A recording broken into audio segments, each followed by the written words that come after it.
জয় গুরু বন্দে পুরুষোত্তমম পরমপিতা রাতুল শ্রীচরণে শতকোটি প্রণাম জানিয়ে আপনাদের সবাইকে আন্তরিক আনন্দিত জয় গুরু জানিয়ে আজকে ইষ্ট প্রসঙ্গ শুরু করছি। আজকে যে বিষয়, আমরা যারা নিরামিষ ভোজী, যারা নিরামিষ খেয়ে থাকি, তারাও কিছু কিছু খাবার আছে যেগুলোকে বর্জন করা উচিত। ঠাকুর বলেছেন, আচার্যদেব বলছেন। আসুন সেই বিষয়ে আজ নিরামিষ খাওয়া নিয়ে ঠাকুর কি বললেন এবং কি কি খাবার আমরা বাদ রাখব সেই বিষয়ে আলোচনা শুরু করছি। আলোচনা প্রসঙ্গের নবম খণ্ড থেকে একটু পাঠ করছি। কথা প্রসঙ্গে শ্রী শ্রী ঠাকুর বললেন, শুনেছি আগে বিহারে হিন্দুদের মধ্যে অনেকেই মাছ মাংস খেত না, কিন্তু আজকাল নাকি খায়। নিরামিষ ছেড়ে আমিষ আহারে অভ্যস্ত হওয়াটা ভালো হয়নি। ওতে চরিত্র অনেকখানি বদলে যায়, স্বাস্থ্য ও আয়ুর পক্ষেও খারাপ হয়। আমরা অনেকে ভাবি যে নিরামিষ খেলে আমার আয়ু কমে যাবে, আয়ু কিভাবে আমাদের বৃদ্ধি পাবে, কিভাবে আমরা অনেক দিন সুস্থভাবে বাঁচতে পারবো। তাই ঠাকুর এখানে বললেন যে নিরামিষ খেয়ে যদি কেউ আবার আমিষ আহার গ্রহণ করে, তাতে কিন্তু আয়ুর পক্ষেও খারাপ হয়। আমিষ আহারে একটা লাভের একটানাভাবে সূক্ষ্ম চিন্তা করা যায় না, মাঝে মাঝে কেটে যায়। আমিষ আহারে একটানা সূক্ষ্মভাবে চিন্তা করা যায় না, সেটা মাঝে মাঝে কেটে যায়, বিক্ষেপ আসে। এর সম্বন্ধে আমার নিজের অভিজ্ঞতা আছে। প্রথম আমলে দেখেছি, কোনো দিন যদি মাছ খেতাম, তারপর বেশ কিছুদিন যাবৎ ধ্যান ধারণা ও ভজন তেমনভাবে জমতো না। জ্যোতি ও শব্দ ফুটি ফুটি করেও যেন ঠিকভাবে ফুটে উঠত না। হয়রান হয়ে যেতাম, আনন্দ পেতাম না। মানে সাধনা করতে গেলে, নাম ধ্যান ঠাকুর টেনে চলতে গেলে, আমিষ আহার গ্রহণ করলে সেখানে আমাদের একটা বাধা সৃষ্টি হয়। বারবার তালটা মনে হয় কেটে যায়, সঠিকভাবে নাম ধ্যানটা হতে চায় না, ঠিকভাবে স্থিরভাবে থাকা যায় না। সেটা আমাদের সাধনার ক্ষেত্রে খুব বাধা সৃষ্টি করে। আর নিরামিষ খেলে সেই জিনিসটার একটা স্থিরতা আসে। তাই নাম ধ্যান করলে তখন খুব আনন্দ আমাদের অনুভব করতে আমরা পারি। মাঝখানে যেন একটা কালো পর্দা পড়ে যেত, তার মানে মাছ খাওয়ার ফলে নার্ভ ও সেল, মানে স্নায়ু ও কোষগুলি স্থূল হয়ে যেত। কিছুদিন পরে আবার ওই ভাবটা কেটে যেত। পরীক্ষা হিসাবে তখন হয়তো আবার একদিন মাছ খেয়ে দেখেছি। ঠাকুর কিন্তু মাছ খেতেন শুধুমাত্র এগুলো প্র্যাকটিক্যাল আমাদের বোঝানোর জন্য, যে কোনটা গ্রহণ করায় কোনটা কীভাবে ভালো হয়, কোনটাতে গ্রহণ করাতে কী ক্ষতি হয়, তার জন্য তিনি সব কিছুই, কারণ করে করিয়েই তারা আমাদের শিখিয়ে দিয়ে গেছেন ঠাকুর। এখন আচার্য পরম্পরাও তাই করছেন।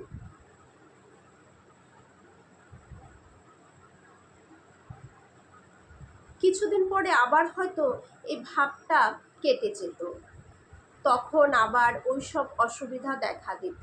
নিজের অভিজ্ঞতার উপর দাঁড়িয়ে আমার অকাট্য বিশ্বাস হয়েছে যে উচ্চতর অনুভূতির রাজ্যে যারা পৌঁছতে চায়, চিন্তা চলন ও চরিত্রকে যারা ধৈর্য সমন্বিত করে তুলতে চায়, আমিষ আহার তাদের বর্জন করতেই হবে। যারা জীবনটাকে উচ্চতর স্থানে নিয়ে যেতে চায়, যারা চায় যে ধৈর্য সহনশীলতার মধ্য দিয়ে আমি আমার জীবনটাকে সুন্দরভাবে অতিবাহিত করব। কারণ দেখুন, সংসার করার ক্ষেত্রেই বলুন, পড়াশোনার ক্ষেত্রেই বলুন, অফিসের কাজের ক্ষেত্রেই বলুন, যে কোনো কিছুর ক্ষেত্রেই আমাদের প্রথম কিন্তু ধৈর্যশীলতার প্রয়োজন আছে। ধৈর্য, শান্তশিষ্ট হয়ে থাকা, এটার অত্যন্ত প্রয়োজন আছে। আর এই প্রয়োজনটা একমাত্র কিন্তু নিরামিষ আহারেই সম্ভব।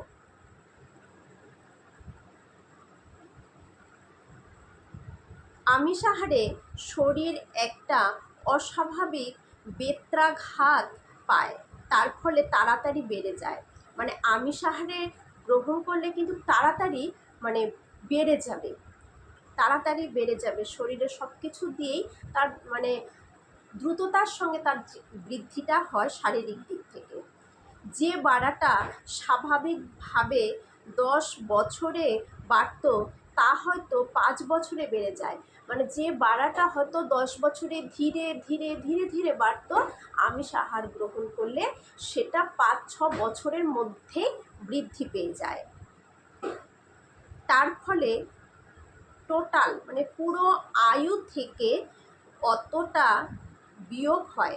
তাহলে পুরো যতটা তাড়াতাড়ি বৃদ্ধি পায়, পুরো আয়ুটা, যার যতটুকু আয়ু আছে তার থেকে ততটাই আবার কিন্তু মাইনাস হয়ে যায়। দেখুন ঠাকুর তাহলে কি বললেন, তাহলে দাঁড়ালো আমিষ আহারে যে গ্রোথ বৃদ্ধি হয় তা হয় আয়ুর বিনিময়ে। তাহলে আমিষ আহার গ্রহণ করলে যে বৃদ্ধিটা আমাদের হয় সেটা কিন্তু ওই আয়ুর থেকে কেটে ছেটে নিয়ে, ওই আয়ুর থেকে বাদ দিয়ে সেটা হয়। মানে একটা কথা আছে না, এতটুকু হলো, সেখান থেকে আমি বাদ দিয়ে, সেখান থেকে কিছুটা নিয়ে আমি তাড়াতাড়ি আমার জীবনে গ্রোথটা সব দিক দিয়েই তাড়াতাড়ি গ্রোথটা হলো, কিন্তু আয়ুর দিক থেকে সেটাকে কেটে ছেটে নিয়ে। তা কখনো আমাদের কাম্য হতে পারে না। তা কি আমাদের কখনো কাম্য হতে পারে? আমরা কি কেউ চাইবো আমার আয়ুটা কাটছাট হোক? জীবন যাতে দীর্ঘায়িত হয় তাই করাই ভালো। একটা জীবন পেয়েছি, এই জীবনটা যাতে দীর্ঘায়িত হয়, অনেক দিন আমরা বেঁচে থাকতে পারি সুস্থভাবে, এই পৃথিবীটাকে যেন এত সুন্দর চোখ দিয়ে দেখতে পারি, সেটা আমাদের সবারই কাম্য, তাই না? তাই এইভাবে চলা উচিত, যে খাবার গ্রহণ করলে, যেইভাবে চললে আমি দীর্ঘ জীবন লাভ করতে পারি।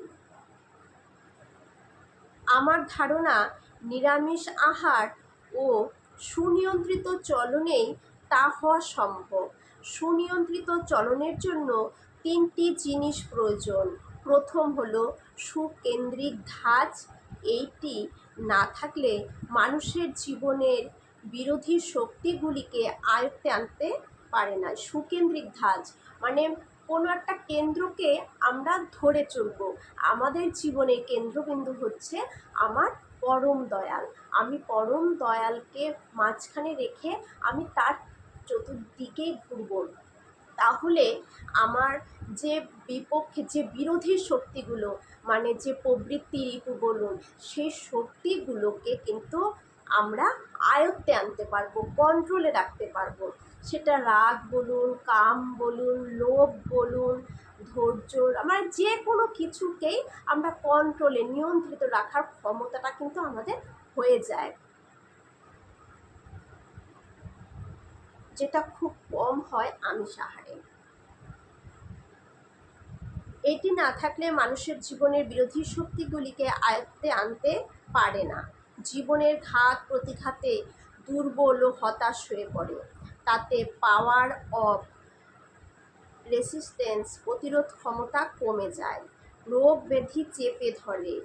দ্বিতীয় হলো সুনিয়ন্ত্রিত দাম্পত্য জীবন। দেখুন, যেটা ভাইটাল বিষয় আমাদের সবার জীবনের, সংসার জীবন।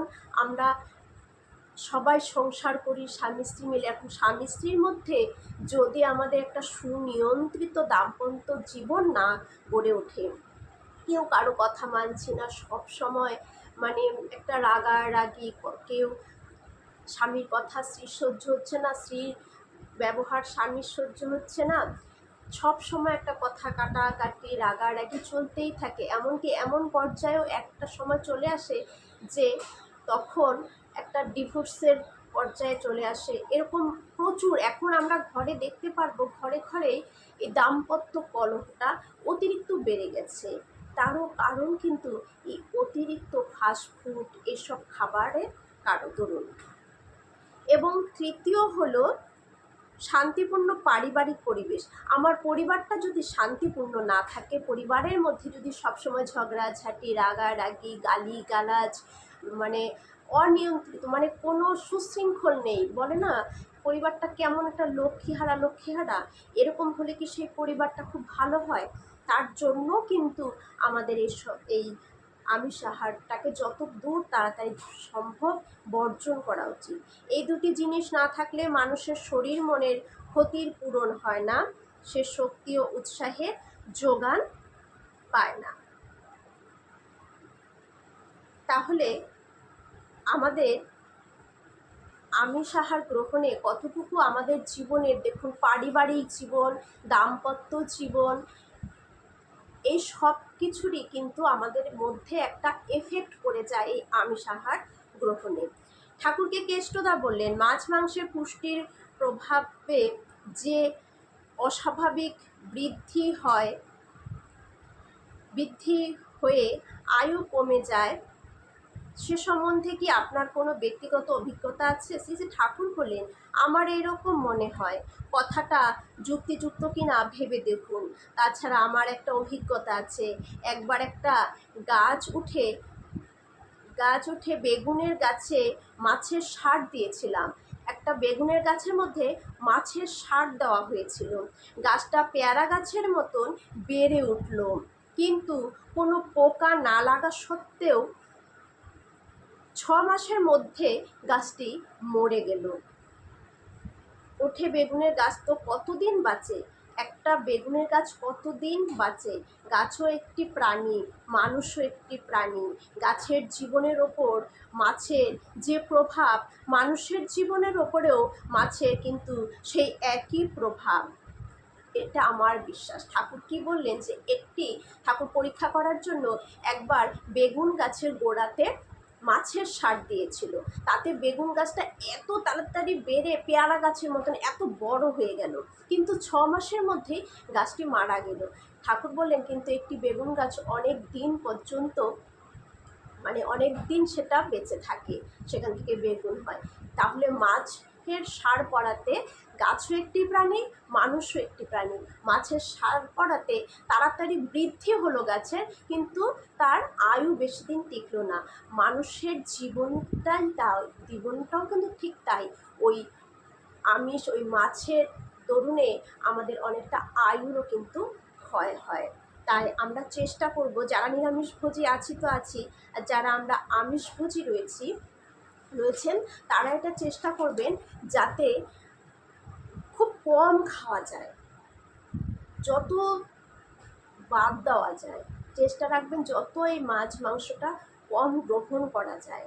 দেখুন খুব ভালো থাকবেন, স্বাস্থ্যটাও খুব সুন্দর হয়ে উঠবে, ফুরফুরে হয়ে উঠবে, দেখতেও একটা অনেকটা লাবণ্যময় হয়ে উঠবেন। এখন এই নিরামিষভোজীদেরও কিছু কিছু খাবার কিন্তু নিষিদ্ধ রয়েছে।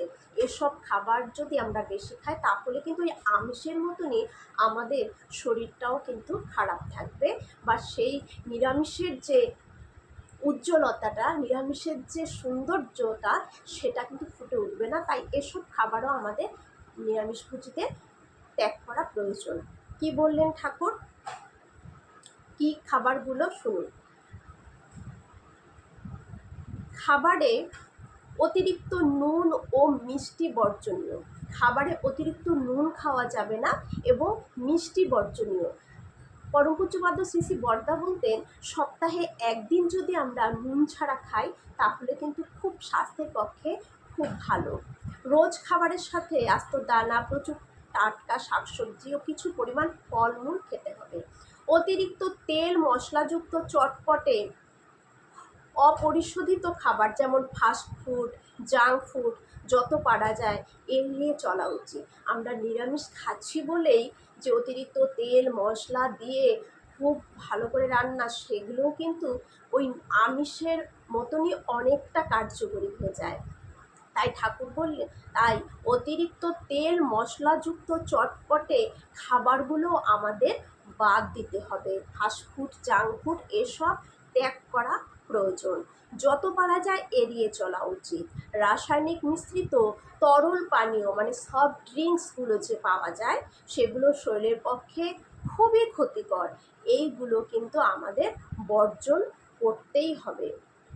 তার বদলে আমরা দুধ, দই, ঘি, মাখন, খাদ্য নিয়মিত ভোজন, এই যে আমাদের মধ্যে অনেকে আমরা নিরামিষ খাচ্ছি বলে পুষ্টির অভাবে একটা মিথ্যা ভয় আমাদের অনেকের ভেতরে কিন্তু ঢুকে যায় যে নিরামিষ খাচ্ছি বলে আমাদের পুষ্টির অভাব হয়ে যাবে।